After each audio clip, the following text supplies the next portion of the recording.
CBS Sports Radio 1140 with you is with the radio.com app. Download it today and listen to us anytime, anywhere.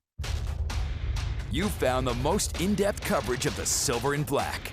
The nation and the league arrive in Las Vegas in 2020.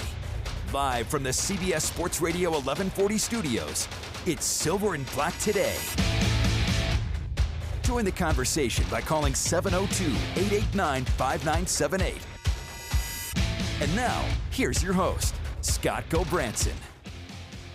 Good morning, everybody. Happy Sunday. This Sunday in June. June is flying by. Of course, this is what I consider the doldrums of the NFL season. Yeah, it's pretty slow out there, but that doesn't mean we aren't here with you at the Silver and Black Today. Las Vegas' only all Raiders talk show. That's right. We are the only ones who cover exclusively your future Las Vegas Raiders. Thanks for being with us today.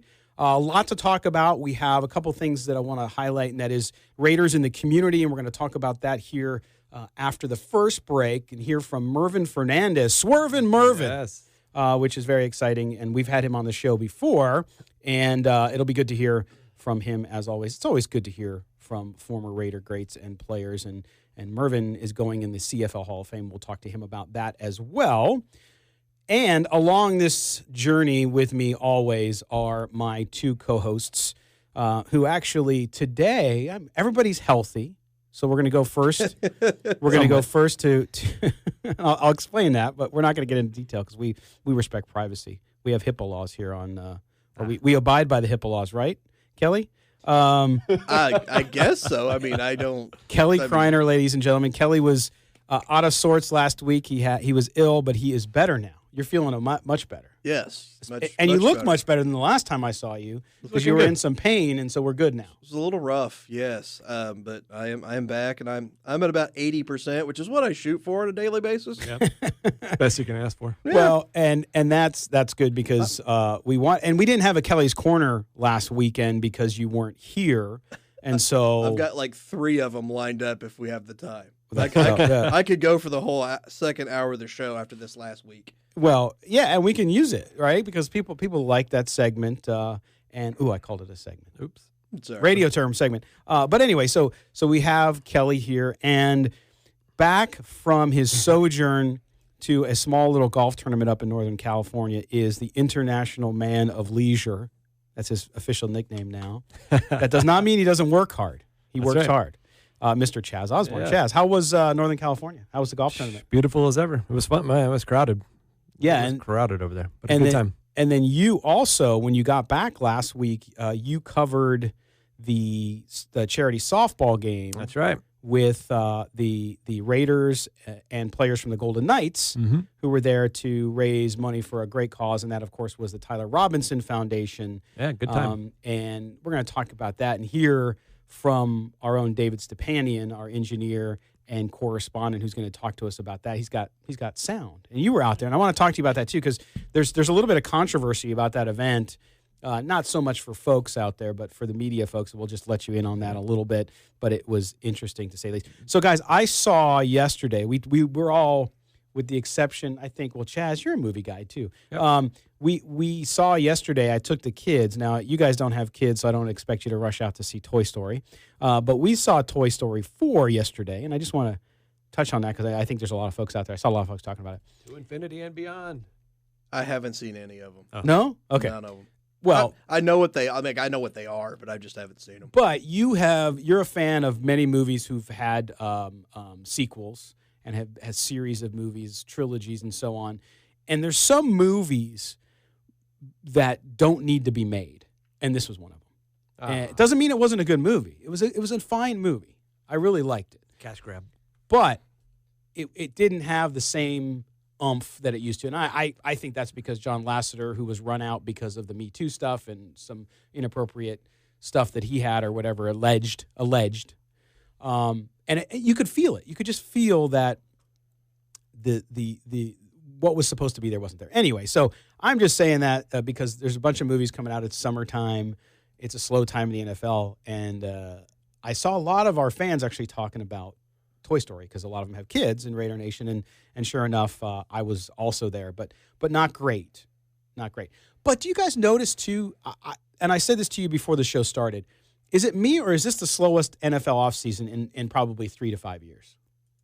It feels like it. 'Cause, I mean, and for the first time in a while, the NBA's kind of been like popping up in the last month. That kind of took a little bit of the steam from the NFL, but it just seems like there's just not a lot of questions out there right now. It's kind of like everybody got all their business done with free agency and everything. There's no big free agents still out there. There's no big questions on anything. It just seems like they kind of buttoned business up quick. Right. I don't know. I mean, there's still. Did you guys see this bizarre story about Rod Smart? I guess Las Vegas Outlaws know him as He Hate Me. He Hate Me. Last week he went missing. What? Yeah. So, for like 5 days they couldn't find him. Yeah, and then he was declared a missing, endangered person. Yeah, and then the next day he just popped up, and then there was a report saying that he'd been located and he's safe, and then there hasn't been anything since. I'm wondering what's the backstory there? You just go on a bender? I was getting ready to say I can tell you that disappearing for 3 or 4 days and nobody knows you, not that big a deal. I mean, it was weird. I mean, no, the national news, they had it on. It was a bizarre story. If you haven't woken up in another state, you haven't Vegas, right? Right. So, I mean. I know. And 5 days isn't the biggest, the longest. Well, that's the thing. Like 3 or 4 days, sometimes you just got to get away from Sometimes stuff, you just go down to the basement. Yeah. And, you got to get away, right? Listen to these two single guys saying, 5 days, no big deal. If I disappear for 5 days. Oh, you're a family man. You're 5 kids. Oh, Your wife. yeah, a day for each kid. I'd be gone. Different 5 story. days. But anyway, so the off season has been slow, and maybe it's too because the Raiders last year were going through this big change, bringing on Tom Gruden. Reggie McKenzie was still there. Everybody kind of knew the writing on the wall there. But did I say something? I'm just wondering who Tom Gruden is. Did I call him Tom Gruden? Yeah, is that? No, that's just a lack of sleep. Yeah, Tom Gruden. He's the unknown Gruden brother. Right. No, he's the brains behind the operation. I love it. Keep me honest. That's where they win. Keeping me honest. That's good, guys. It's good. If you didn't keep me honest, some a-hole on Twitter would. So, but anyway, last year with John Gruden and all that stuff happened, it seemed like there was so much going on. And of course, you had the holdout of Khalil Mack and then the trade and all that stuff. Right. So I know that factors in a little bit to it. But I want to know if you guys, to me, and Chaz, I'll start with you on this one, because for me, the idea that there's a collective bargaining agreement coming up next year that they have to negotiate, you think that has something to do with it, that perhaps with the work-related negotiations that are going to come up pretty soon, that also is playing into the slowdown? Right. I think you're right. Everybody's thinking about that. You, as a business, you're always looking forward, and you're trying to position yourself and you're jockeying for contracts, and when you got something out on the horizon, that's substantial. So that's definitely a part of it. Like we've talked about on the show before, no news is good news, right? So as long as they're all staying, they're keeping their noses clean, that's probably a good thing. Well, when you were in the NBA for all those years, did you find that players too, that it was top of mind for them? I mean, I know personally when you talk about the labor union, the union for the NFL, the NFL Players Association, they're going to be negotiating all that stuff. Right. But how much are players? I mean, it's a year away. But if you're looking at a contract past this year and you're looking at what might happen financially with your career, right, is it top of mind for those guys? Yeah, absolutely. The other thing is a lot of there's so much media coverage these days, but it's amazing how much stuff they still keep in house. So there's still a lot of things going on. They're still working and reworking and crunching all the numbers, and you don't hear about it because they really do a pretty good job. I know you've got some insiders, but they do a pretty good job of keeping everything in house. So that's probably why it's a little slower this year. They don't want to let out, their secrets or what their thought process is. Their secrets. Kelly, what about you? You think, is there anything else at play here? I mean, and I think you're right, though. I think the NBA, there's so much going on in the NBA right now, and you have kind of what looks like the end of the Golden State Warriors dynasty. You have all this flux of these big players, Kawhi Leonard, who just won an NBA championship with Toronto, looking to go somewhere else. Is that part of it? I mean, it is, because this is the first time I think it is, because this is the first time in a while the NBA offseason's always kind of big, but this one was supposed to be huge, And then the KD injury, the Clay injury, Right. just completely threw everything out of whack. Now the Anthony Davis trade, Zion Williams getting drafted. It's just right now the NBA's got, the NBA's kind of got their little time to go. And, once summer league's over, the NBA's nothing for a while, the NFL will start kicking right back up. And the NFL had their time, with the free agency period and the draft as well. We were talking about all those things last couple months. So they were definitely more in the news than they, just a quiet time of the year right now. It just shows you the difference in the sports. You spend 3 months talking about the NFL draft. You have 3 days of draft. Right. If I was looking up like mock draft podcasts and stuff for the NBA, there's nothing out there. There's 1,000 NFL drafts. Right. And this was the biggest draft since LeBron James came out as far as star power. Right. Just by Zion Williams. And no one cared.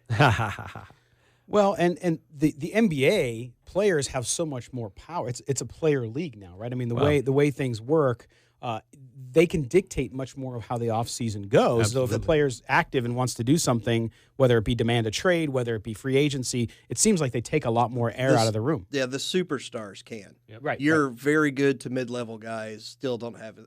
They can, they can say what they want, do what they want, but they're not going to have the pull or the power to get it done. Yeah. No, that's right. Boy, we are coming up on a break now.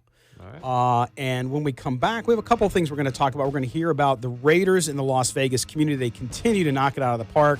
Our own Chaz Osborne was out at the event this week, and he's going to talk a little bit more about that.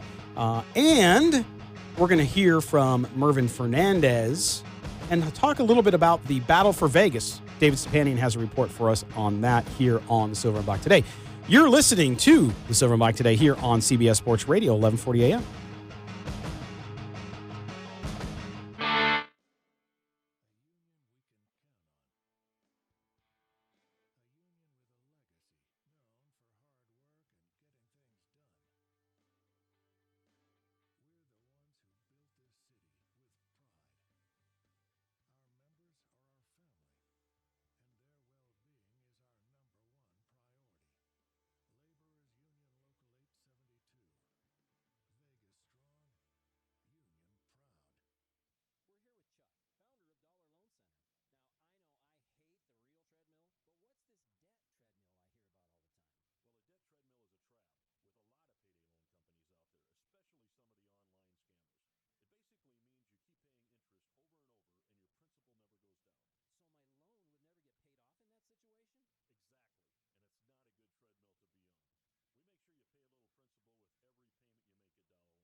the California Trail Interpretive Center, Cowboy Arts and Gear Museum, or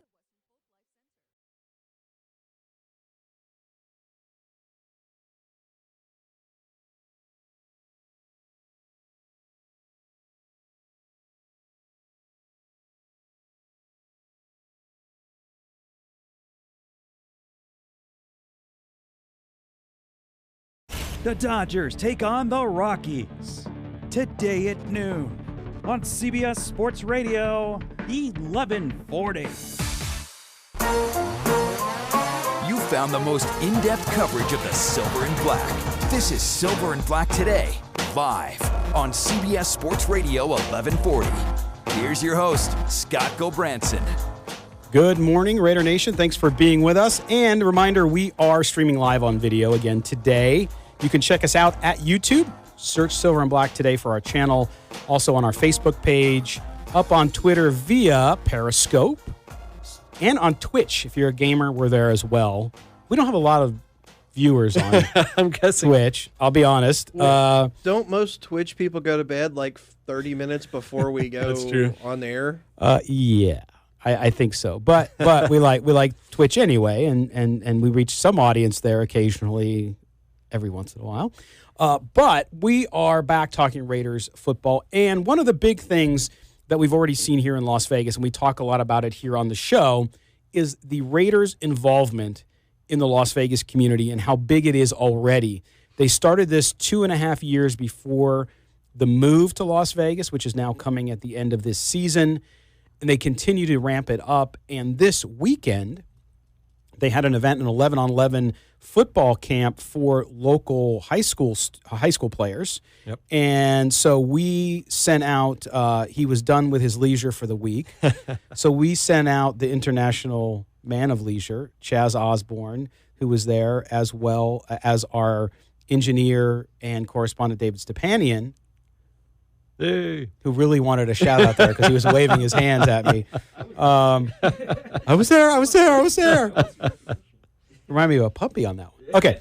But Chaz, so you went out there, and again, this is a great event, and thanks to Mike Taylor from the Raiders, who always keeps us up to date on what's happening. Yeah, Mike's great. So you went out there, and you tell everybody a little bit about what the event was first before we get to the sound. Okay, so it's called it's Nike 11 On is what it's called. Hosted by the Raiders. Yeah, I want to finish your sentence. 11 on. 11 on. I know, me too. It's No, like no, 11 I get it. on what? So basically, it's a program that focuses on team play over individual recognition, and they get extra coaching, they get extra insight not only into football but into life. So the day started out with an orientation about career building and team oriented play, and then all these kids took the field to practice their drills and run plays with different coaches. That give them like a new and different perspective. And, when you got a player like Willie McGinnis talking to you and coaching you up, that could be life-changing for some of these kids. Sure. And so you're out there and you're seeing this all go on.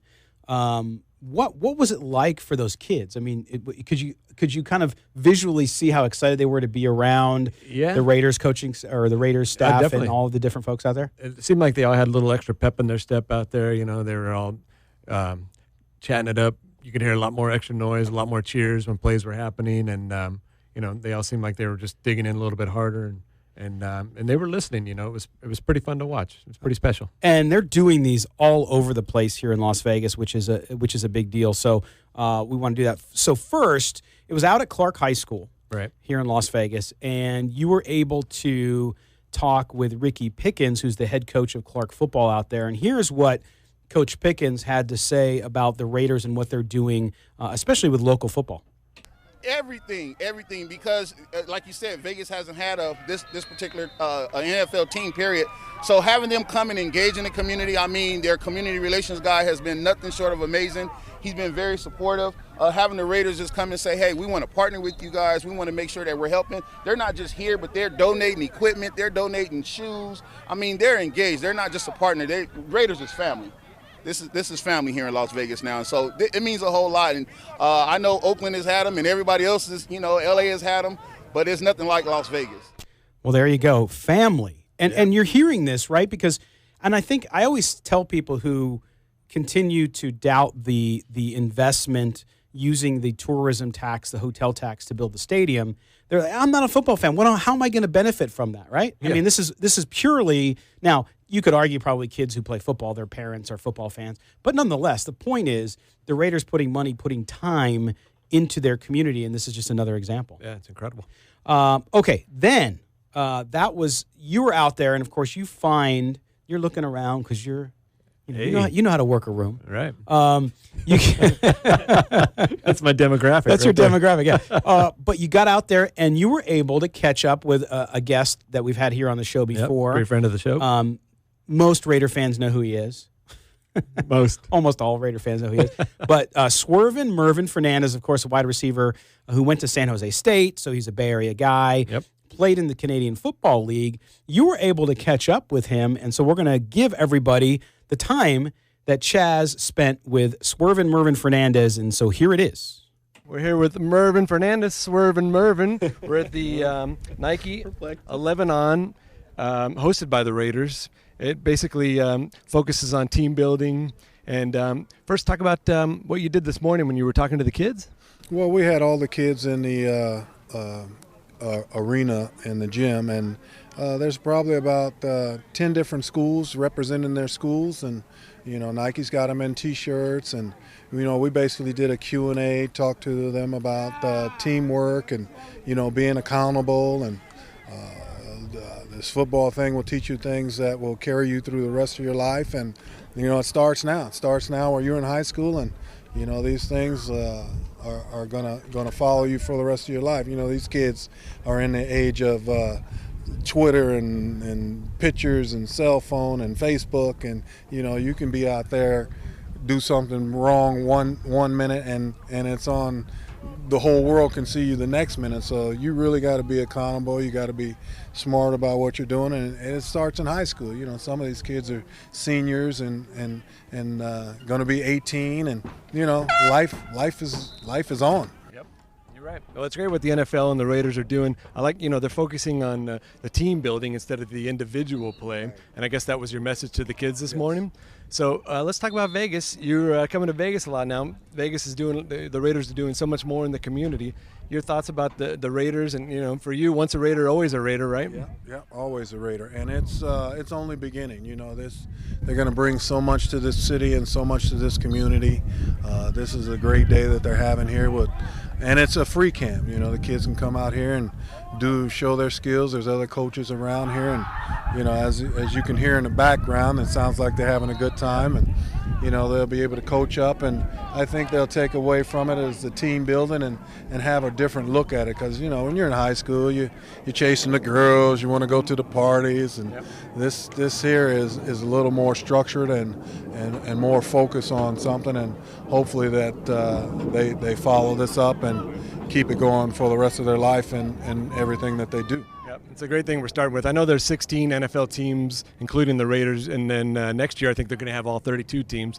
So, yeah, that's their ultimate goal, and it's just a great thing to start with the grassroots and get all their heads on straight from here and get them prepared for what life's going to bring for them. Now let's talk about you personally. I'm hearing CFL Hall of Fame. Yeah. What's going on with that? Well, the Swerve is going in. Yes. I'm the class of 2019. Me and 3 other receivers and 2 other coaches, and that'll happen in August in Hamilton. We'll unveil the bust and got to go up there and give the speech, and my family will be there, and it's just an exciting time, and I'm just blessed and honored to be chosen to go into their Hall of Fame.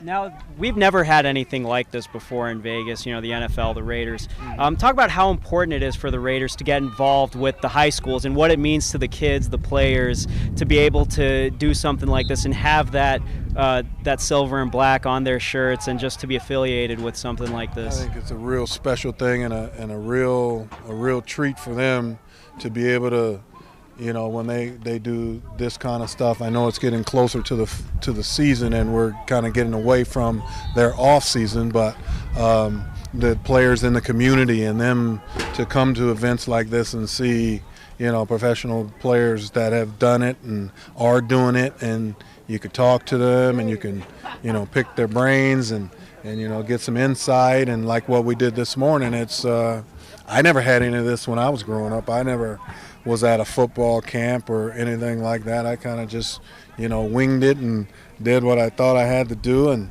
played hard and worked out. And, but I heard things that would have benefited me as I was growing up. And they're in a special place right now.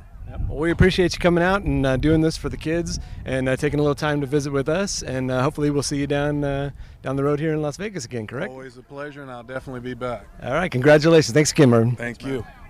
All right, there it is. Swervin' Mervin Fernandez, and a little cameo by one David Stepanian. He got his question in there. He's like, I'm going to interrupt Chaz's interview and just ask my own question. Because I'm Stepanian, and I can do that. It was a good question. It was a good question. But then Mervin brought up a great point about, when we were young, we were knuckleheads too. We didn't have, somebody giving us. You were a knucklehead? Whoa, we. We. Who's this we? And it's good to, it's nice that you got somebody taking an interest in you and kind of directing you in the right place instead of just, letting you run wild and then not sure where you're going. That's right. You brought up a good point there. Good deal. All right. Well, we are done with the first half hour, ladies and gentlemen, here on Silver and Black today on CBS Sports Radio 1140. We're going to step aside for a word from our sponsors. When we come back, Mick Akers will dispel some of these crazy rumors. People got to stop sniffing glue about the stadium and the lack of a delay. You're listening to the Silver and Black today here on CBS Sports Radio 1140.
CBS Sports Radio.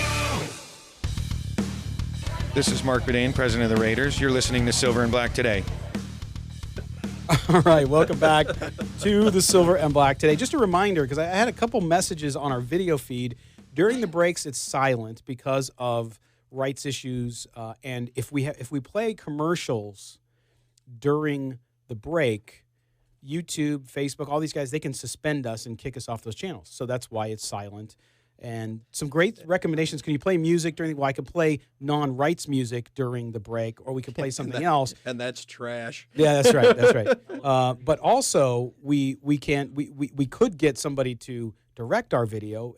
For your knowledge, I'm directing the video as I run the show too. So one day we will have that. And don't worry, you're not missing anything by not hearing what we're talking about between. No, that's true. Well, maybe for you. But anyway, so we are back talking Raiders football. We're talking stadium this segment and some of the false narratives out there about a delay with the stadium. And there was an issue. If you guys are watching the construction of the stadium, the big roof trusses that are kind of giving its distinct shape where it will dome the stadium, the roof will be attached to it. You're starting to see that's what's kind of given the stadium its shape. This past week, there was an issue with one of those trusses, which led to some crackpot theories about big delays and all this kind of stuff. But the man who wrote the story that gave us the facts about what's happening is now on the phone with us, and that is our good friend Mick Akers from the Las Vegas Review-Journal. Mick, thanks for joining us this morning on Silver and Black Today. Hey, guys. Hey, thanks for having me.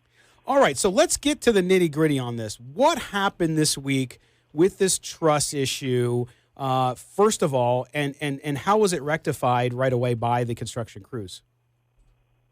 Yeah, so one of the canopy trusses on the west side of the stadium, they go through after they put them all up there and they shoot them with a laser. Just you kind of measure it where it's at, if it's in the, the right specs and all that. And they see this one was having some fit issues, and they've had it before, so they go up there and they make some adjustments and they shoot it again and they make sure, everything's all right. So this one, they were doing that, and, as they're doing it and they're making some adjustments, it wasn't, getting to the fit they wanted. So this time they actually had to take it down, which they took down, not this last Friday, but the Friday before. They took it down, did some work over that past weekend, and then by Monday morning they put it back up. And then, once it went back up, they did all the spec checks and the laser shooting on that, and, everything was good, was a go on that one, and they went ahead last week and put up 2 more trusses. Okay, so there you have what happened and how it was rectified. Now, Mick, one of the things, like you said, there's been issues with fits before. You're talking about, and for those outside of Las Vegas, I know it's a little more difficult to visualize because unlike us, we get to see it every day because we drive by it. Everyone on the show drives by it every day. You drive by it, Mick. You're out there taking pictures and doing stories all the time. If you haven't seen it, these super cranes lift these massive roof trusses. So the fact that there's been issues with them at times is not surprising, correct? No, obviously these are some massive structures they're lifting up there, like between 350 and 400 tons. So, once they get up there, it's not like you're like placing like a Lego piece or something. There's like a bunch of nuts and bolts, and they have to put some other steel components to link it to other trusses that are already up there. So, obviously, it's just once, you get up there, you might face some issues. They factor that into the scheduling of the stadium. So, this was actually the first time they actually take it down. But aside from that, they factor these kind of things into the stadium because they know everything's not going to work 100% perfect every time. So they're not going to have a schedule where like, hey, this is all going to work, and we're not going to see anything happen where we're going to maybe, have something come out outside of the schedule, which, would put them out, would delay if they didn't factor it in. So since they factored it in, there's no delay associated with this. Everybody on board with the stadium, as far as the executive heads, Don Webb, he's adamant. July 31st, 2020 is still the date's going to get finished, and he's not budging from that.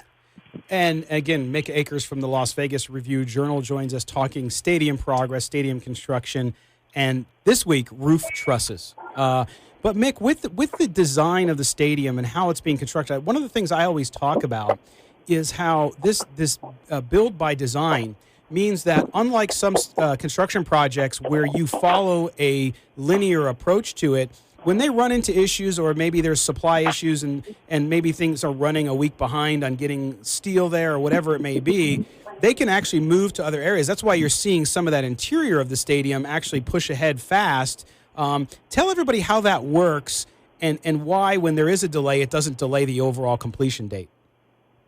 Yeah, so the way they're doing it, the design build concept is, as they're going and building, they're still, putting some pieces into place, the design factor. So just like you saw when they added the recent $40 million in additions, which included some new suites and some other upgrades, they did that because the design build phase lets them do that. So they're going through, and the PSL sales and ticket sales are doing well. So we got this. We already met our quota on this. We have some extra money. Might as well pump it back into the stadium.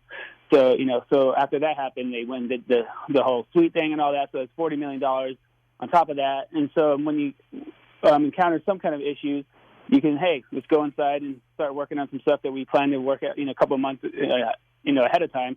So they went in and started doing some of the interior finishes and that they were scheduled to do in a few months down the line, but they're getting it out of the way now because of the steel import. They had like a 53-day delay on that import of the steel.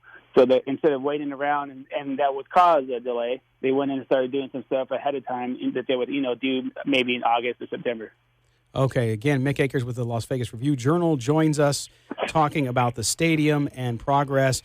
Quick question from just as a reminder to folks, Mick, with those trusses, they have, about half of them up? What's the total number that we're going to see by the time they get them all up to support the roof? Yeah, that number is going to be 26 is the total amount. And just by some counts that I have right now, they're at 22, so it looks like they have 4 more to go. 4 more to go. Boy, it sounds like a big delay. No, but you talked about the suites too. I want to talk about a little bit of how the designs have changed. Those suites were really interesting to me when you wrote about that when it was first discussed at the stadium board meeting. These are smaller suites. They're like 4 or 6 people, right? So they built these. I call them almost like micro suites because the bigger luxury suites sold out, and they were, I think, $250,000 and above. These are about $100,000, correct? And they're smaller.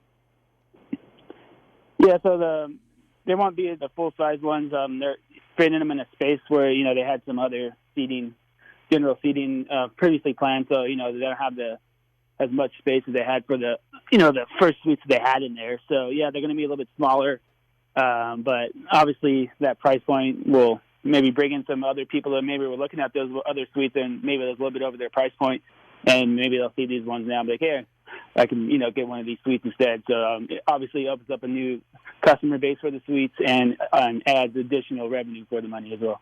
Well, and we talked about some of the challenges that the stadium faces, and just any project the size of the Las Vegas Stadium.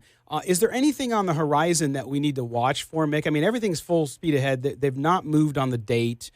There's at this point, no worry about completion date, July 31st of 2020. But if people are watching anything that could maybe disrupt that a little bit, is there any one issue or challenge that they're facing that we should be concerned about? Yeah, once they have all the trusses up and all that and they're ready to put the actual roof on, that's going to be another challenging aspect of the construction phase. That's going to need a cable net roofing. First of its kind on a major project in the U.S. They've done some stuff overseas with this, but this will be the first major project where they use this kind of roofing. And Don Webb described it as a 17-acre switch watch, trying to put together one of those. So it's going to be very intricate. There's little margin for error with this kind of roofing. So he mentioned that this is probably one of the more challenging ones, even more than the steel, putting up all the steel around the stadium. So this one will be one to watch, especially because they're going to put most of they put the roofing on the ground in the stadium, and then they hoist it up from inside, and then that's when they install it. And they're going to leave a little section open until about next March is when they're planning to have the whole roof on, just to do some, just have a crane in there to do some work they need to do. So that's going to leave it open possibly for some weather issues, and that's one of the reasons why they started doing some interior work now, just in case they, and see some of these weather issues with that roof open. But they said they rather and that obviously could lead to some damage to some of the interior stuff, but they said they'd rather have that possibility and then, putting it off and it actually put them on delay. So they'll take that risk. They said it's a calculated risk, but it's worth it. I think taking that risk because obviously keeping this thing on schedule. So keep watching that roof go up. That's going to be not just the next, but I think the most difficult phase of this. Wow, yeah, so we're coming up on that, and it's fascinating just to watch the project, and no one on top of it better than Mick Akers from the Las Vegas Review-Journal. Make sure you follow him on Twitter, at Mick Akers, Akers is the last name. Mick, thanks for joining us, man. I'm sure we'll talk to you again very, very soon. Yep. Yeah, thanks for having me. I'm always happy to come on. Thanks, all Mick. Right, there's Mick Akers with your stadium update. Everything is on schedule. There is no delay. There is no other problems that are major. So there you have it. We'll come back. We'll finish our discussion around that and more here on the Silver and Black today on CBS Sports Radio, 1140 a.m.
On CBS Sports Radio, 1140. The only way to take Silver and Black Today with you is with the radio.com app. Download it today and search CBS Sports Radio 1140 in Las Vegas and listen to us anytime, anywhere. Welcome back to Silver and Black Today here on CBS Sports Radio 1140 as we march on through the NFL dead period between now and camp, July, I think 25th, if I recall. But we're still marching on, guys. And so that was Mick Akers with a stadium update for us that is, pretty straightforward, guys. I mean, there's some folks out there who want to talk about some big delay. There is no big delay. There's challenges along the way with any big project. So, but we watch it. Now, that doesn't mean that watching it from the freeway you can see what's technically ahead or behind schedule, but you all drive by it. You were just talking about it too. You saw a truss going up, Kelly, right over the week. Yeah, like driving down there, you see it missing. So where I had taken it down, I'm like, oh hey, there was something there before. Yep. And then like the next day, you're going by and you could see where they had it and everything. Yeah, but yeah, drive by that damn thing every. I'm amazed every time I go. It looks like it's just so much more is being done daily. It's just amazing how fast they're going with everything. Like, yeah, the number of people that are working on the site continues to grow as well. So we'll keep tabs on that for you all summer long, and of course into next year. And as that roof goes up, I mean, Mick talked about it. We're gonna watch that and let you know as that progresses. We'll have him back on. We'll get someone also from the project and from Stadco, the stadium company who's building it. We'll get them to come on as well to talk about project. We'll also get Tommy White from the Local 872, one of the proud sponsors, and we want to thank them, the men and women building the stadium. Want to thank them for their sponsorship of this show as well. All right, we're going to move back to something we were talking about earlier, and that was there was a charity softball game here in town between the Raiders, current players, and some alumni, led by Marcus Allen, the greatest running back in Raider history, which we're going to talk about later. What? Marcus Allen led a team of Raiders in a softball game against the Vegas Golden Knights, or at least some of them. And the game itself was interesting and fun. Of course, it was sold out at Las Vegas Ballpark, and a great facility, by the way. If you haven't been out there and you're in Vegas, beautiful, beautiful park. Yep. Chaz was out there. We're going to talk to him. But first, our own David Stepanian was out there, and he filed this report.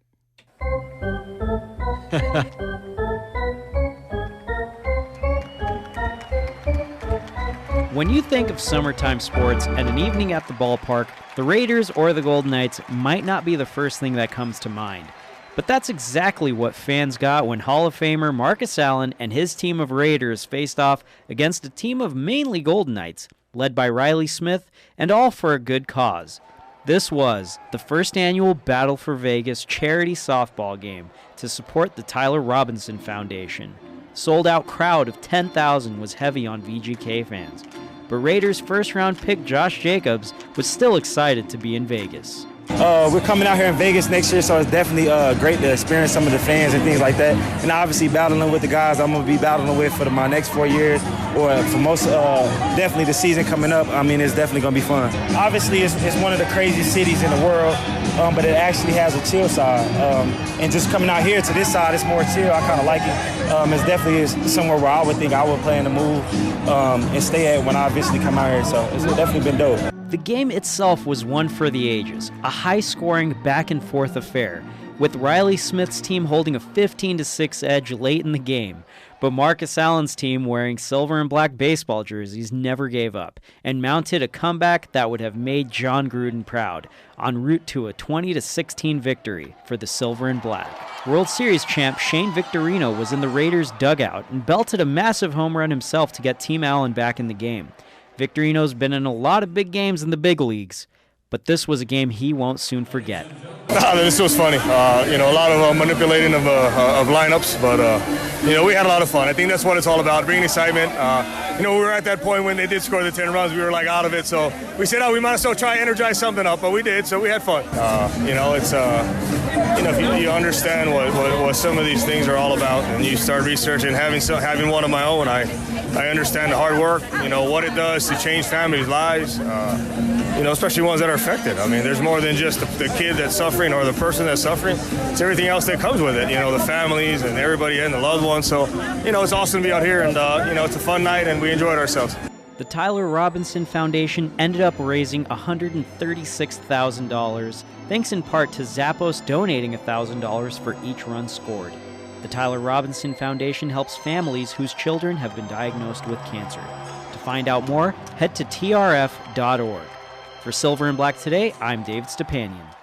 All right, great report there by David Stepanian. Great editing, use of organ music. Thank you. Fantastic, Thank dude. you. That was good. That was great. I thought this was the perfect time to, just have a little fun with the story. Yeah. They're having fun out on the field. I wanted to have fun with this story. Yeah, Yes. It was fun.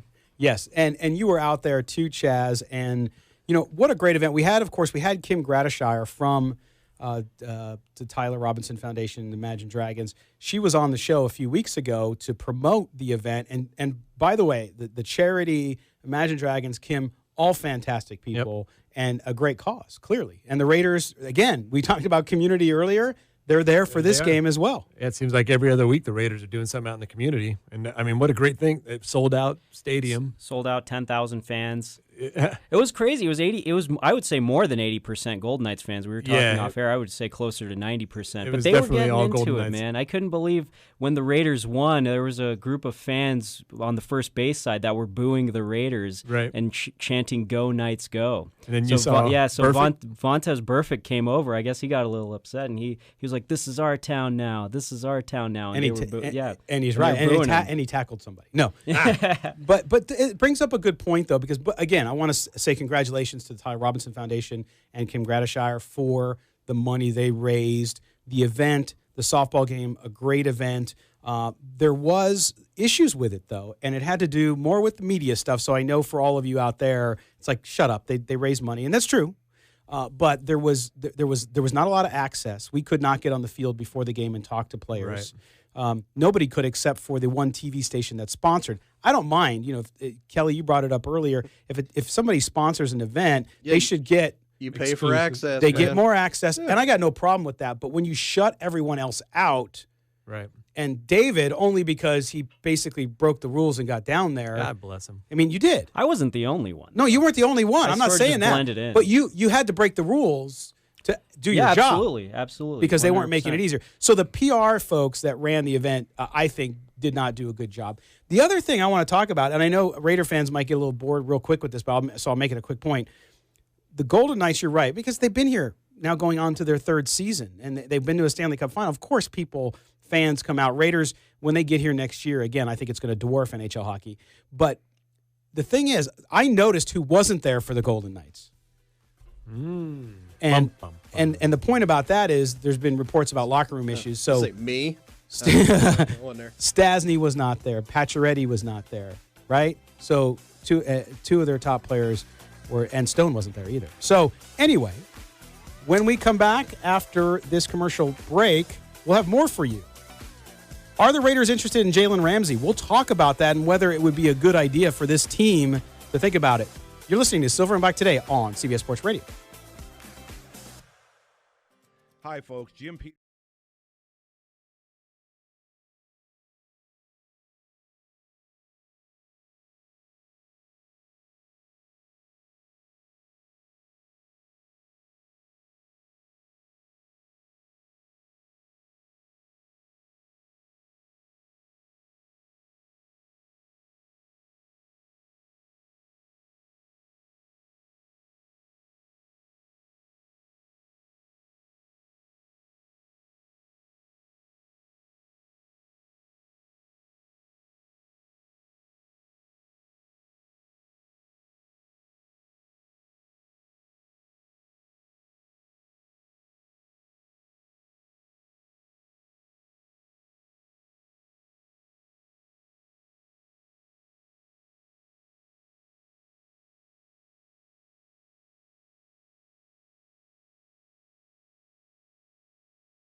You found the most in-depth coverage of the Silver and Black. The nation and the league arrive in Las Vegas in 2020. Live from the CBS Sports Radio 1140 studios, it's Silver and Black Today. Join the conversation by calling 702-889-5978. And now, here's your host, Scott Gobranson. Welcome back to hour number 2 of Silver and Black Today here on CBS Sports Radio 1140, emanating from my town, your town, everybody's town. The chill side. The chill side of town. Chill sounds. Dope. Las Vegas, Nevada. There's nothing like a middle-aged, mixed race, because I'm a mixed race guy. You are? Yeah. White guy. I had more of a problem with middle age. You're old, dude. That's okay. That's He's all right. hanging on to the middle part. And you don't be ageist. No, I'm middle aged. You're old. Dude, I'm only 9 years older than you. What are you talking about? That's a decade. And by the way, it comes fast, my friend. So just get ready. That's what she said. Oh, Hey, now. This is a family show, Chaz. Sorry. Oh, my goodness. All right. Well, anyway, I forgot what I was saying because Kelly derailed us, which is great. He does. Talking about dope. Yeah, You're talking about a middle-aged man saying dope. Yeah, saying the two dope. of us, I derailed this one. Yeah, You know, I think once you pass the age of 26, you can't say dope. you shouldn't be able to say dope. You know, I see people do it on Twitter, and I get sometimes it's cultural, and I got no issue with that, but it just looks dumb. Like, you know, you got somebody talking about, I've seen reporters in their 40s saying it's dope. Saying it just doesn't. Hey, doesn't sound Chaz, I think we walked on somebody's lawn. That's right, you did. Get off my lawn. All right. Get off my dope lawn. Dope was something you smoke. All right, we're back and we're talking Raiders. Now, Brad Gagnon from Bleacher Report wrote a story this week about possible trades you may see in the NFL. And one of those trades is very interesting, and it's been talked about a lot out there amongst Raider Nation and the media, and that is, could the Raiders, who continually need cornerbacks, could they trade for the Jaguars' Jalen Ramsey, former All-Pro, coming off a subpar season, which Kelly has a word for? Trash. That's right. Jalen Ramsey. So could the Raiders trade for Jalen Ramsey, and would it be a good trade, and what would they have to give up? I'm going to start with Kelly because he's a realist, as they call it. Kelly, would this be a good move for the Raiders to go out and get Jalen Ramsey, who has a $34 million, has a 5-year option, 5th-year option that'll cost them $13.7 million? I had him as the third best prospect coming out in that draft, and I thought he had a chance to be a shutdown corner. He has been at times. I was going to say, and he's kind of proved that he has that ability there. But just watching the last half of the season last year and how he handled it in the locker room, basically throwing everybody he could under the bus but himself, I'm not paying that guy a huge contract and putting him in my locker room, let alone giving up. I mean, they're going to want a first. It would be multiple seconds at least to get him because he does have that all-pro pedigree, and I'm fine with not having that on my team. So, but Kelly, let me ask you this question. So, devil's advocate, I hear what you're saying, and last year, I don't dispute what you say about his, especially second half of last year, as the Jaguars were a soap opera, basically, in every possible way. But that talent, you saw all-pro talent the year before. Is it your view that he's not going to ever get back there? I see a better chance that not that he's never going to get back there, but I see more of a clear thing of him being a middling to good, not great secondary. Okay. Sometimes a change of scenery, definitely helps that kind of a situation. Yeah, everybody says that, and it works out sometimes. But when 60% of the time, it works all the time. Yeah, when it doesn't work, it blows up in your face immediately. And in this situation, you're going to have to sign him. Right. Well, Chaz, when you say that, you say a change of scenery. Why do you think with Jalen Ramsey going to the Raiders would be a good move? Well, actually, I don't. I agree with Kelly on this one. I'm just saying that, sometimes when people get in a situation, a change of scenery, and then they can blossom. He's still a young player, so he's still got a lot of years ahead of him. This Raiders team, I still see a lot of moving parts on the defense, and I feel like this upcoming season is just going to be kind of a, feeling out who fits where kind of season.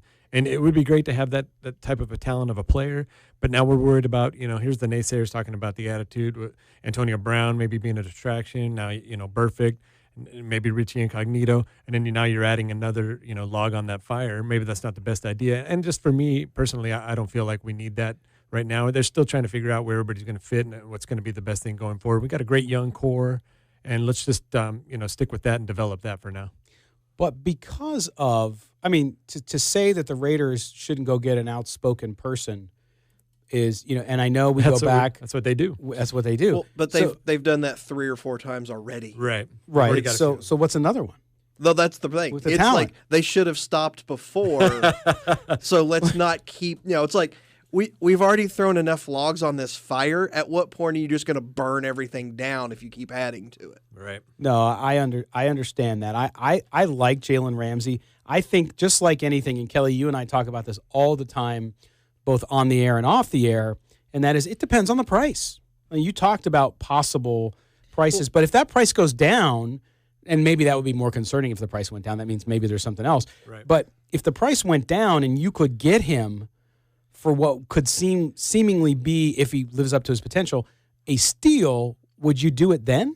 No, because the price of what it's going to cost you to get him may go down. The price of what it's going to cost to keep him is going to be top 4 or 5 cornerback money at the least. Right. He may, but they have the money now, don't they? Well, I don't know. Yeah, but I'm not spending that on him though. Gotcha. Yeah, that's the thing. So you rather go young and get a college kid? Yeah. Like who in the draft next year, instead of spending the money on somebody like Ramsey, who would you go get? The first one that pops into mind, I know he's a safety, but I think he can play cornerback, is Grant Delpit out of LSU. He's one of the probably 2 or 3 best players in college football, which is saying something because this draft has some of this. That's what nothing against Jacobs. I wanted all defense in this draft by the Raiders because next year the offensive talent in this draft at running back and wide receiver is 10 times better than what this past draft was. There are 4 or 5 wide receivers that legitimately are first-round picks. There's 3 or 4 running backs that you won't see it because they don't value running back. But Etienne out of Clemson would be he'd be the number 1 running back the last 4 drafts. Yeah. So I wanted to see, Byron Murphy to me is a perfect Raider on the other side of Conley. You could have had him at either one of those picks in the 20s. And we talked about that right during the draft show, the CBS Sports Radio 1140 draft show, which was live from Born and Raised here in Las Vegas. We talked about that, right? And we talked about how I thought the same thing. And I love Josh Jacobs. I think, and we'll talk about it later in the summer, I think he may end up being Rookie of the Year. But you look at the needs you have and what you need to develop. And I still think there is a lot of question marks. I like Garyon Conley a lot. I really am a fan of his and the way he plays. But he hasn't proven anything yet. When he plays. Correct. When he plays. Yeah. He hasn't proven everything yet. And so if you're the Raiders, you it's a tough position to be in because to your point, you can go get somebody in the draft because there's great talent there. But are you going to go into the season and have just a crap show back there with what you have? I don't know. I think they've upgraded a lot on the defensive side of the ball. But there's a lot of ifs there, and if those ifs don't come through, it could be a disaster. Yeah, I don't see the secondary being the biggest issue on the defense. It could be. Like, it could easily, if Connolly gets hurt again, Worley doesn't turn anything on. And, the first ball thrown at our rookie from Clemson will be the first ball he's had thrown at him in 3 years, apparently, because no one went after Mullen in college. And the other point with Ramsey is, can't we just pick him up in free agency at the end of next year? Right? Is he going to be available? I.e. the Anthony Davis quandary. Exactly. Why give up everything when you can just pick him up in free agency at the end of the season? Because you're going to have more people going after. Jalen Ramsey hasn't said, I'm right? only going to one team, right, like Anthony Davis, who was only going to one team. Right. Well, amazing. The other name that's in that article from Bleacher Report about the Raiders and a possible trade fit would be for the Falcons defensive end Vic Beasley. Thoughts on that one? Kelly's laughing. I think that's an endorsement. I think it's a stupid. We've got very little pass rush, so let's trade for a guy who has had one really good good year. Well, not even great, one good season, and just sucked the rest. Yep. And I can't figure out if a change of scenery will do him good. Oh yeah, I can't, Kelly. I can't figure out if some of these national writers. Like, I get you look at players and say, who needs that position? So the Raiders clearly last year, no pass rush. Arden Key couldn't finish anything. So they had they're looking for defensive ends, right? So they're developing some players. They have some pieces there that they're going to try to work out, but it's a need. So I get it. But that doesn't mean that a need means you're going to go out and get a guy that's not playing anywhere near anywhere people thought he would be. You get him for a 4th or 5th round pick because he's on a contract year. Maybe you catch lightning in a bottle for that 1 year, and they're like, yeah, your contract's up. Peace, buddy. Sweet. All right, that ends this discussion about Jalen Ramsey and Vic Beasley. Not a lot of support here for those trades if they were to ever happen, which I don't think they ever will. But when we come back, the raging debate continues. Who was the best running back in the history of the Silver and Black? What running back in Raiders history, in your mind, is the best? Call in 702-889-5978. Be part of our debate next here on Silver and Black Today on CBS Sports Radio 1140.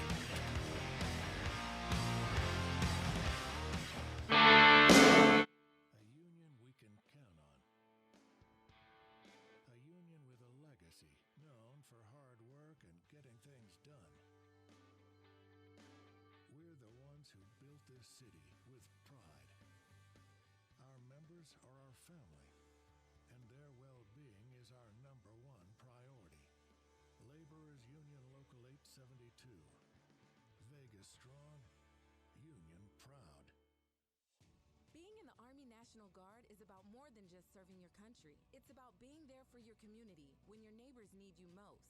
The Army National Guard makes college affordable. Serving part-time lets you attend school full-time while you take advantage of education benefits that can help you graduate debt-free. If a civilian career is your goal, serving part-time allows you to work at a full-time job. The skills, qualities, and contacts you'll develop in the Guard can open doors to a great civilian career. Want to serve but worried about being away from friends and family? Part-time service in the Army National Guard allows you to serve close to home.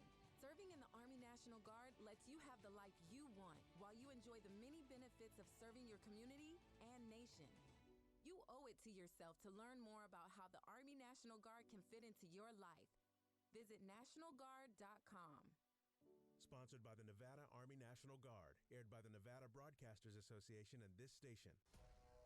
In the wake of recent natural and man-made disasters, it's now more important than ever for Nevadans to sign up for wireless emergency alerts so they can be better prepared when disaster strikes. Emergency alert messages are sent by local authorities through wireless carrier networks. Alert notifications include a unique sound, vibration, and give specific actions people should take during an emergency, such as flood, fires, earthquakes, terrorism attacks, active shooters, and Amber Alerts. We all play a role keeping Nevada safe. If you see something, say something. Report suspicious activity to local law enforcement.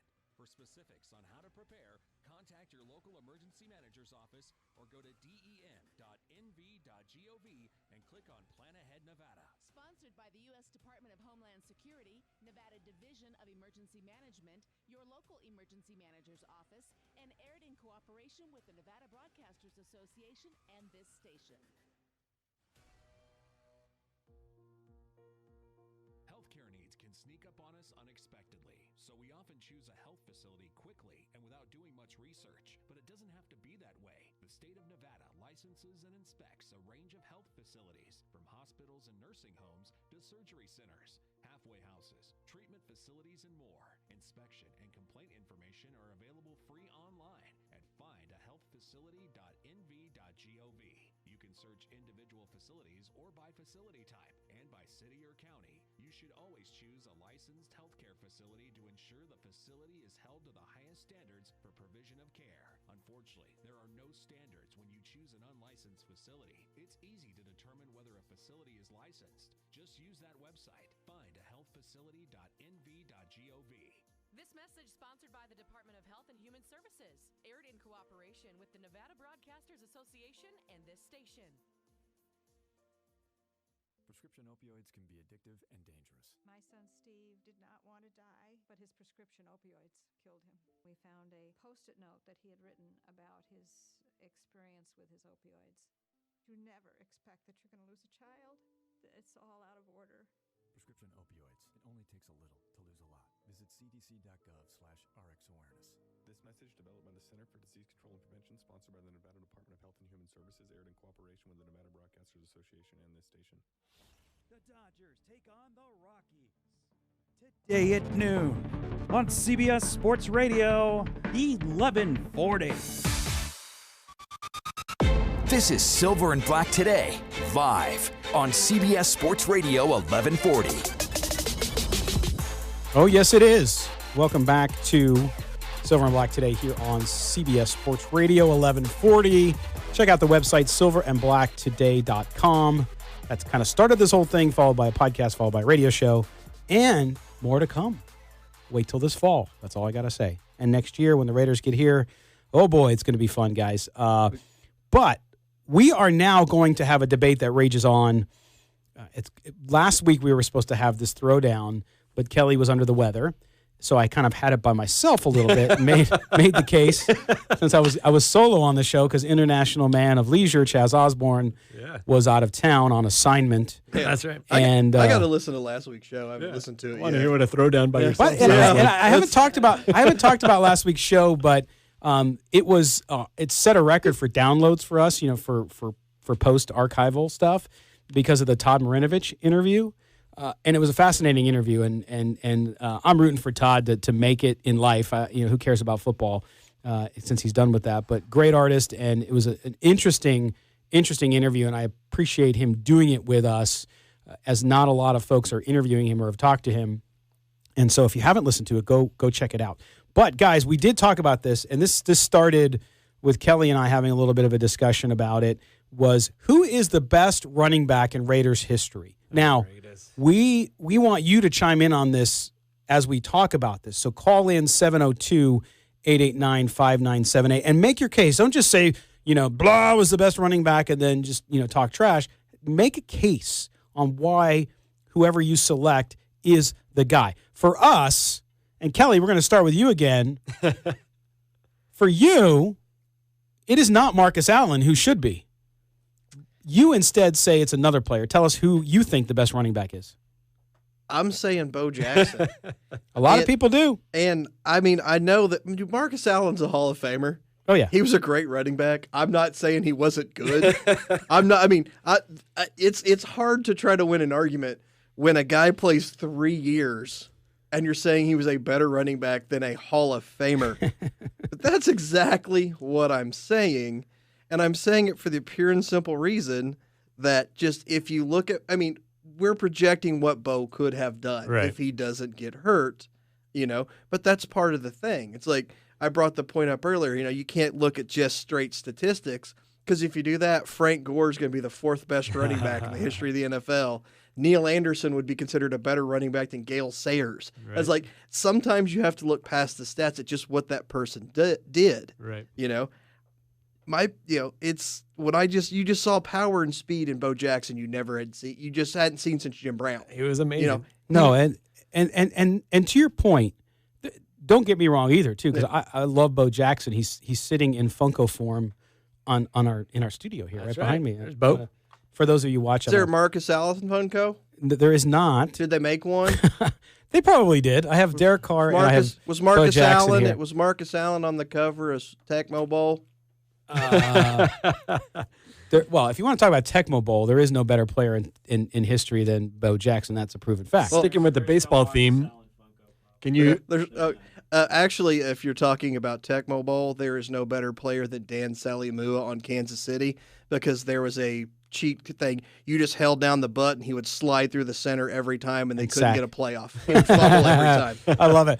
But when we talk about Bo Jackson and Marcus Allen, Bo Jackson, like you said, 3 years, shortened career because of injury, no doubt about it, and still one of the most amazing athletes to play sports. Forget football, forget baseball, just in general. Amazing, amazing person and athlete. Total numbers, just under 3,000 yards for a career on 515 rushes. Now, you look at Marcus Allen, of course, a longer career, 16 seasons, 12,000 yards, 243 to be exact, 3,000 rushes. For the sake of the argument, if it's Raiders running back, I guess you just need to look at his 11 seasons. Correct. In 11 seasons, he was just under 9,000 yards. Right. So still, and those were 2 seasons where Al Davis put him in the doghouse and wouldn't play him. So to me, he was prolonging his career. Why didn't he play him? He was trying to help him prolong his career. So he was doing him a favor. Why didn't he retire a Raider? Why would they get rid of Marcus Allen? Because they had Bo Jackson. Oh, that's boy. the Look argument. at you. So Bo Jackson is better. That makes but sense. Kelly, and I don't agree that I don't disagree that it's fascinating to think about what Bo could have been. But we don't live in a world where you base those, I think, on what could have been. I could have gone to Harvard. I could have gone to Stanford. I could have founded Facebook. No, you couldn't. I didn't. No, you couldn't have. Bull. No. I could have. It's amazing. So, as someone who got waitlisted at Stanford going into college, you could not have gotten to Stanford. Okay, I could have gone to UC San Diego. No. So to me, but you know what my point. My point that I'm making is I'm not taking anything away from Bo Jackson, his explosiveness. Had he played for 10 years, that's the other question, though. With his running style and his combination of power and speed and the abuse he would have taken as much abuse as he dished out, I don't know that he could have lasted 10 seasons. Well, even without that injury, Chaz, right? Yeah, he would have. He was a beast. I was gonna. I'm with the Jackson fanboys. Sorry, Kelly just convinced me. I was on the fence, and now I'm all Bo Jackson. But it's like, what do you mean by best running back? Also, is it like you said, if you're Purely doing the whole numbers. career, if you're looking at just all around running back, and I brought it up earlier, if you're starting a team and you're getting these guys when they first come in the league, however, like at their prime, are you taking Bo Jackson or Marcus Allen to start your team? You know, and I think there's good arguments both ways. Yeah, because Bo Jackson, as powerful as he was, that's off the air. Don't say that. No, as powerful as he was, you look at the specimen of athlete that Bo Jackson was, guys, and yes, you think, oh, I'd start my franchise around him. From that, and that's what I said to you before the show started, right? And I think that's true. But when you look at Marcus Allen, the steadiness, the ability to not only run the ball, but catch the ball and block, by the way. Marcus Allen never gets the credit he deserves for blocking. Right. He was a great He did receiver. amazing. And he was a great receiver, Chaz. You're right. So from an all-around player perspective, there's no doubt in my mind it's Marcus Allen and the numbers. And because Jackson's career was aborted early because of the injury, not his fault, we just don't have enough data to say that he would have been better. We just don't. I don't think. Bo Jackson treated football like a hobby, and he was that good. That's right. No, You're right. You're right. He said football was his hobby. I know. Yes. And Bo knows. But yeah, once again, who did you say you would pick between the two to start your team? I honestly, I would say Jackson from an athlete standpoint, but if I looked at it from the standpoint of a sure thing on having a guy who's going to be there 10 years, I would take Marcus Allen. And I still think Marcus Allen's the best running back in Raider history. But if you're starting a team, you don't have guarantees. Let me end it by saying Marcus Allen is the best running back the Raiders have ever had. Oh. That's plain and simple. Now, Kelly, for you being a realist, I can't believe that you're going on hypotheticals here. You're arguing hypotheticals. Well, but that just makes me feel good because if you're agreeing with him, I won the argument. Listen, Bo Jackson. I'm making the point that if I was picking one of those, when I say, oh, hey, who's the best if I'm picking one or two to start a franchise, I'm picking Bo Jackson. Of course. Because like I said, it is. And if you project out his career and you take those 4 years and you double him or triple him, he's got the best numbers maybe in the history of the game. Of course. But we can't project it out. If Bo Jackson wins a Super Bowl and he's the Super Bowl MVP and he sets a Super Bowl record for rushing yards and has probably the most electrifying run I've ever seen in a Super Bowl, then maybe you can compare the two. But, Marcus Allen's longevity, his career just solely with the Raiders, makes him the best running back in Raiders history. Cool. I won the argument. Dope. Yeah. But again, it's hard to think in terms, Kelly, of hypotheticals. Right. I know, and like I said, we're splitting hairs here. No, we are because it's June. Yeah, that's the whole thing. But still, it's a heated argument in Raider Nation. A lot of people take your side it's too. Like you're saying he's the best, yet you said if I'm starting a team, I'm picking Bo Jackson. But they're separate from one another. They're separate from one another because the best running back in the history of the team versus who would you start your team around is a different question. Mm-hmm. It is. But it's also what do you mean by best running back in the history of the team? Because that, like I said, if you're adding in the longevity, Neil Anderson's better than Gale Sayers. Who contributed more to the success of the Raiders? That's got nothing to do with the best player, though. Sure, that's because if you're talking about just the physical player, No, your argument is valid. There's no doubt. And that, I said, that's the way I look at that, and that's the way I took that. If you want to say who had the best career for the Raiders, it's a no-brainer. Well, yeah. But like I said, if you do that, you're saying that Neil Anderson's better than Gale Sayers. Well, and I think I still think too. Part of me with Frank this Gore's better than everybody. Before we step aside to pay some bills here.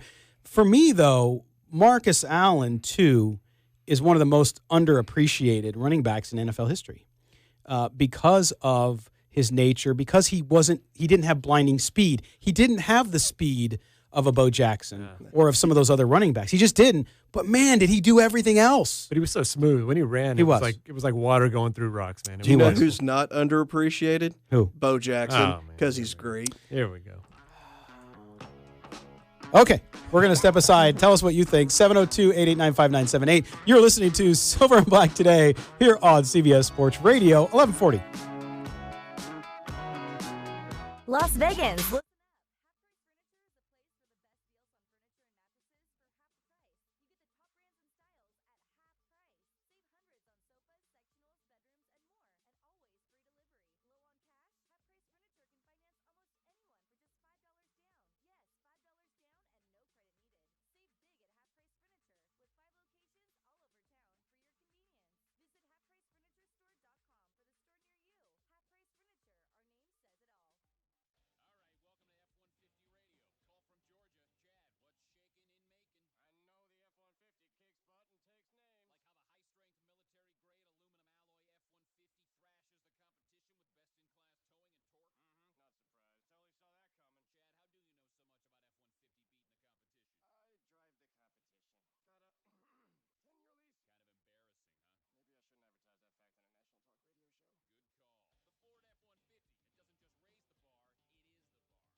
CBS Sports Radio.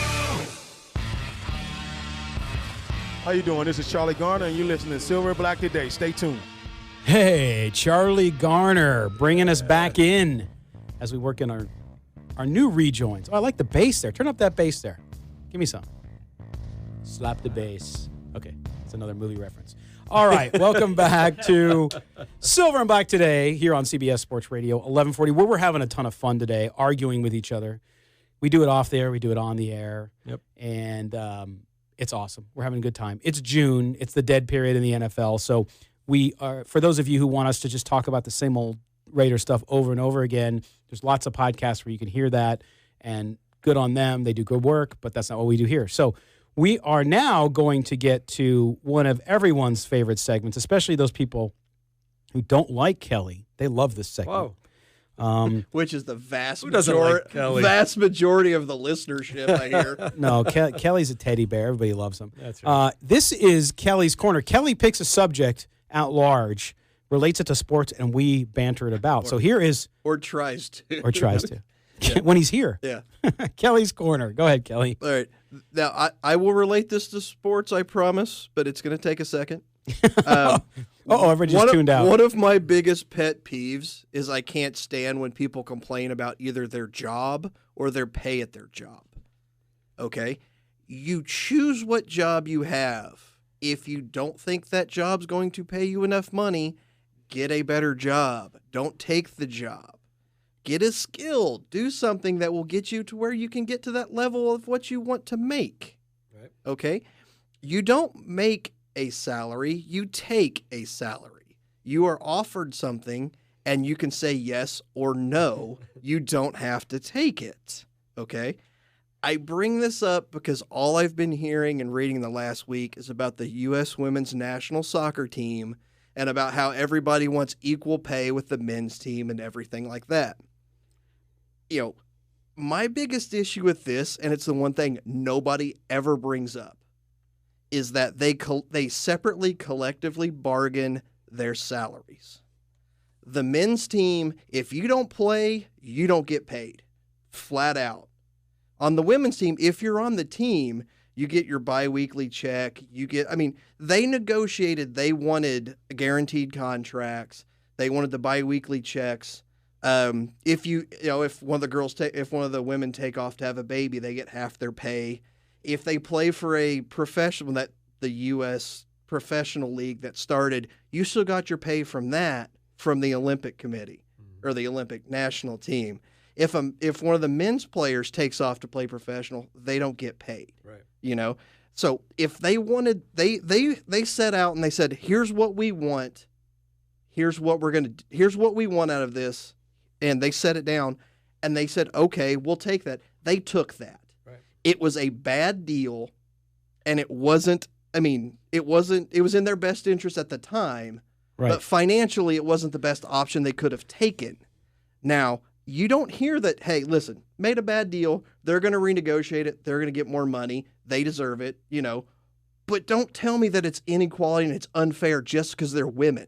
No, they had every opportunity to get everything they wanted, and they like, here's what you want. We're going to give you this. Well, they said yes. We live with that. We see this, and again, Kelly, you are talking about football. It's just not American football. No, it's soccer. It's soccer. Yeah. Soccer. Yes, and here's my point too with that, which is, you're right. They made the deal, right? And not only that, but this is professional. I know the U.S. national team is supposed to be amateur, but really it's professional now. That whole veil is gone. No, because they get paid. They've never had that in soccer and stuff like that. It's it's always been a professional sport. Right. So with that said, and we were talking about this during the break as we prepped for this segment, was the fact that when you have a business, if I have a business and I say, hey, I'm opening up like I am a coffee shop, and then there's a coffee shop a mile away, and that coffee shop is doing better, making more money, and I know this is not a gender thing, but just stay with me, and they're making more money because they're better coffee. More people go there. Most of all, more people go there, customer service. And you have more customers. then guess what? They're going to make more money than I am. And the bottom line is, and I worked in women's sports. I worked in women's college sports and loved it. Incredible athletes, just as talented at their level as the men in much different ways when you're talking basketball or any of the other sports. But at the same time, what drives income when you get to professional sports? WNBA, the girls here in Las Vegas with the Aces, or women, excuse me, with the Las Vegas Aces, great athletes, phenomenal. I'm glad they're in town. They're not going to get ratings like the NBA is going to get. So guess what? You can't pay equally when the money isn't coming in. The WNBA loses money. Women's soccer, as popular as it's gotten when they get to these national tournaments, does not make the same money. When you make the same money, then you can draw the same salary. Actually, they have, like in the last couple years, starting to get at that point where they're outdrawing in like stadiums and stuff. But like, especially when you're talking about the World Cup, the money on the men's side on TV rights and all that stuff is dwarfing the women's side. But in stadium stuff, they're starting to kind of catch up and get better, you know. And they say they want equal pay for equal work, but it's not even that equal because for the women's World Cup team, they play 5 games in 2 weeks to get into the World Cup. The men, it's 16 games over 2 years. Right. You know? So I mean, it's just, but my whole thing, it's not even that. It's they collectively bargained this, and they made here they're like, here's what we want. We want this, this, and this, and they're like, okay, you're going to get this, and now they're complaining about the deal they got. Right. If they would say, you know what, we made a bad deal, we should have done this, I'd be fine with it.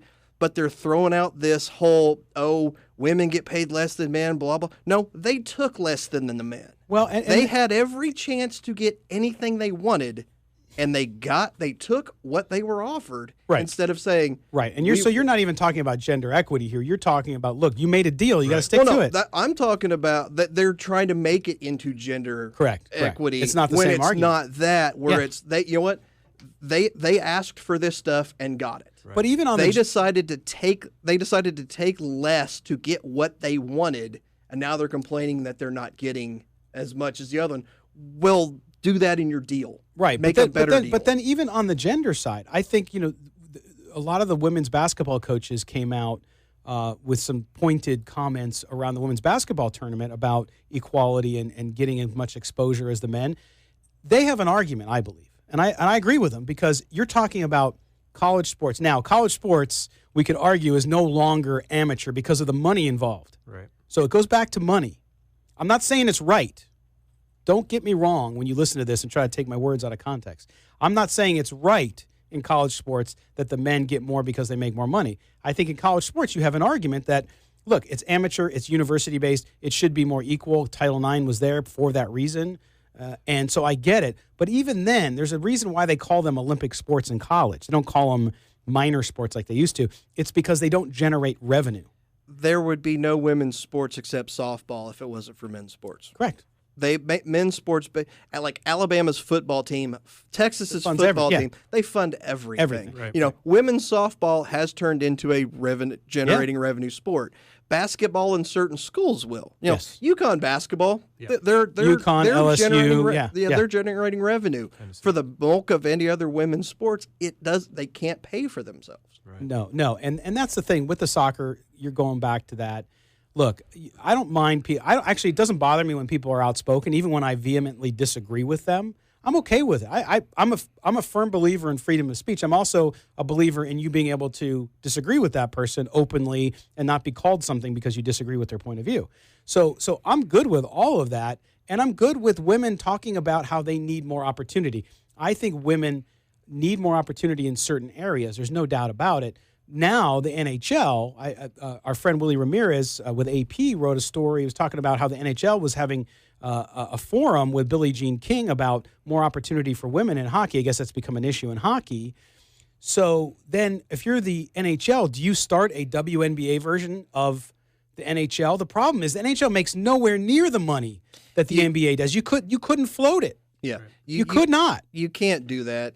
And it's funny. And the NFL can't do it either. There's not enough women who are playing football. Because you'll have people that bring up when you talk about the WNBA not making money, they'll be like, oh, well, there's NBA teams that lose money every year. Well, yes, they lose money in an operational per year, but the franchise value, nobody's paying $2 billion for the WNBA, let alone a team. Right. Like, we've seen two teams already. Are you saying you could buy the NBA. Dallas Wings? Probably. You could get a group together. Let me see. You're taking your wallet out, you smartass. Oh my gosh! I could split it with you. Oh. And guess what? I made more money that night than that franchise probably did. Well, and that's the thing. Again, Kelly, thank you for your corner. You always bring up thought-provoking stuff and this. And if you don't like it because it's not Raider football, sorry, it's just the way it is. We talk a lot about Raider stuff here too as well. But it's an interesting point. Women are fired up about it. But to your point, if you make a deal, you got to stick to it. You made the deal. Amazing. All right, we're going to step aside. When we come back, we'll close out the show. We'll preview next week's show. And a guest we're going to have on, talk a little bit about Lyle Alzado. So don't go anywhere. You're listening to Silver and Black today on CBS Sports Radio, 1140.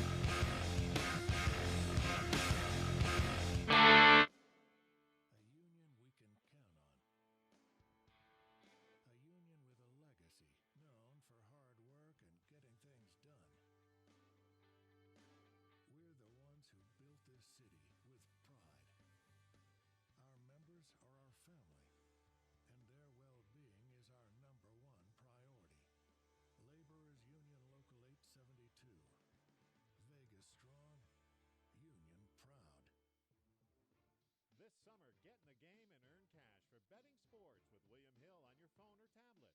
During William Hill's Summer Rewards, earn up to $200 cash with the William Hill Nevada Mobile Sports app.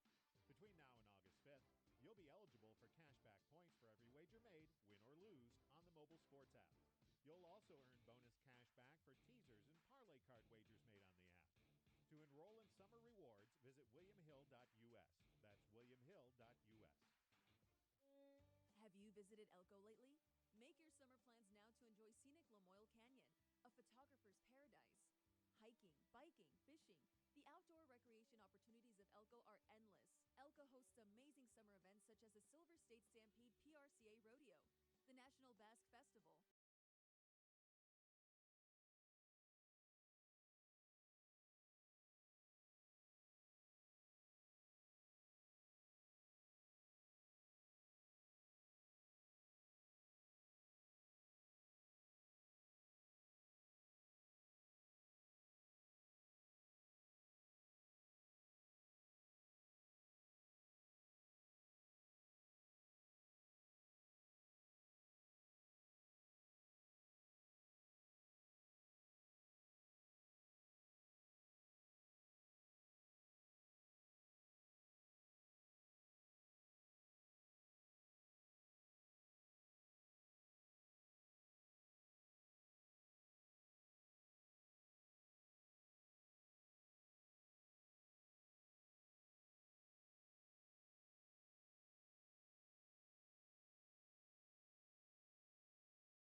today at noon on CBS Sports Radio 1140. You found the most in-depth coverage of the Silver and Black. This is Silver and Black Today, live on CBS Sports Radio 1140. Here's your host, Scott Gobranson. Welcome back to Silver and Black Today here on CBS Sports Radio 1140 in Las Vegas. We're having fun arguing today. Yeah. Of course, we check it at the door. We're not Twitter muscle guys. We don't argue with people and then take it personally and go crazy on Twitter like so many. Twitter is such a cesspool, man. Like, I just watch what people say to others. And I'm not talking to me. I'm just talking like watching. In general.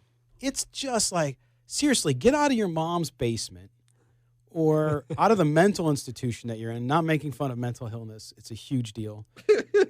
But it's... You just walked right into that one. I know. But, no, and that's true because I talk about it on the show.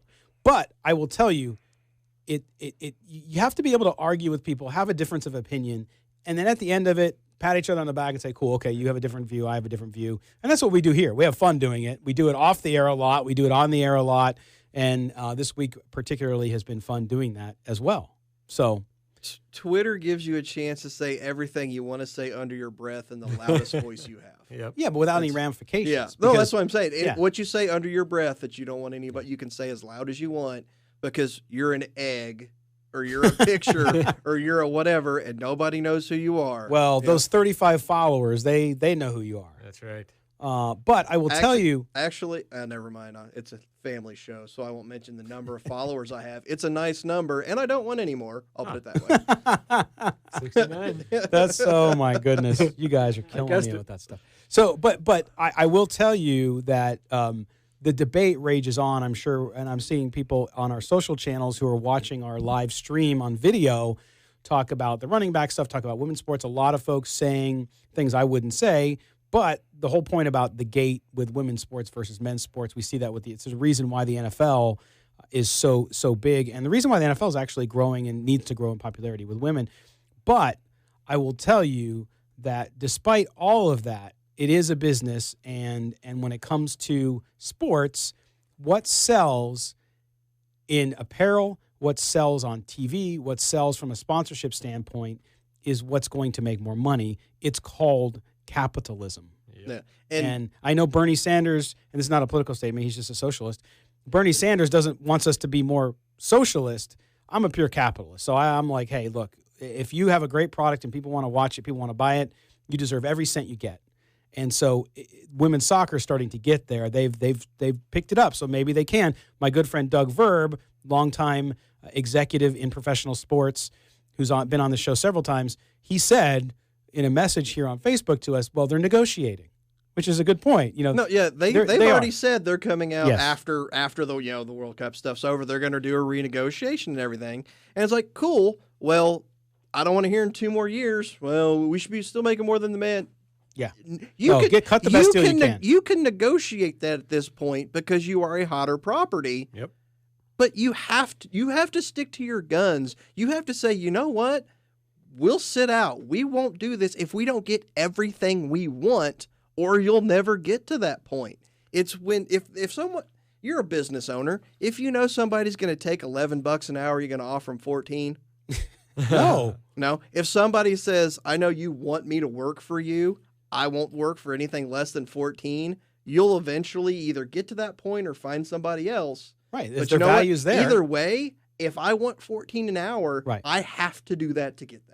Right. Well, because if I'm going to pay Chaz $14 an hour, he makes far less than that. But if I'm going to pay Chaz, so do I. Yep. if I'm going to pay Chaz $14 an hour, I want to know that my return on that $14 is going to be significant enough that it's worth the investment. Correct. I.e., the same thing with advertisers. If I'm going to get 150 million viewers on television, I'll pay whatever you want for the advertisement. If I'm going to get 10 million, I'll still pay for it. There's value there, but I'm going to have a number, and I'm not going to go over that number. And so that's some of the crux I think you get with it. And to your point, the squeaky wheel gets the grease, right? So There it is. You do. Just ask Julio Jones, who That's- renegotiates his contract every 2 years. That's exactly who I was going to bring up when you were talking about it. So this summer too, as we've been in this period of time where it's the dead period in the NFL, one of the things that we think is important to do on the show is to bring you a wide variety of guests to talk about Raiders' future, present, and past.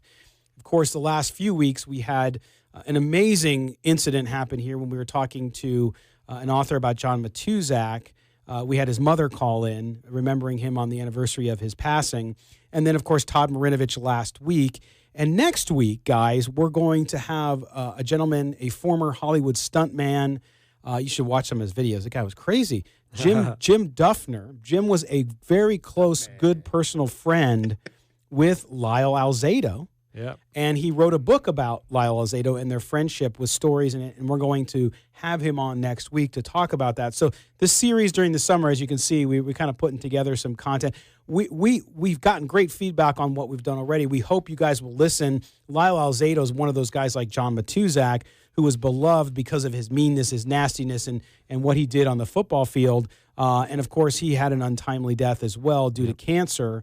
And so we're going to talk about that. But we like doing this because I think, especially for those in Las Vegas where we're based, a lot of people are going to be Raiders fans. They might not be like you guys and have been Raider Nation for life, but they're going to be. Right. And so to be able to educate them and get them to know some of these players that are no longer with us, that are still with us, is something we want to do. So you guys, Chaz, being too a lifelong Raider fan, Lyle Alzado, what's the first thing that comes to mind when you hear the name?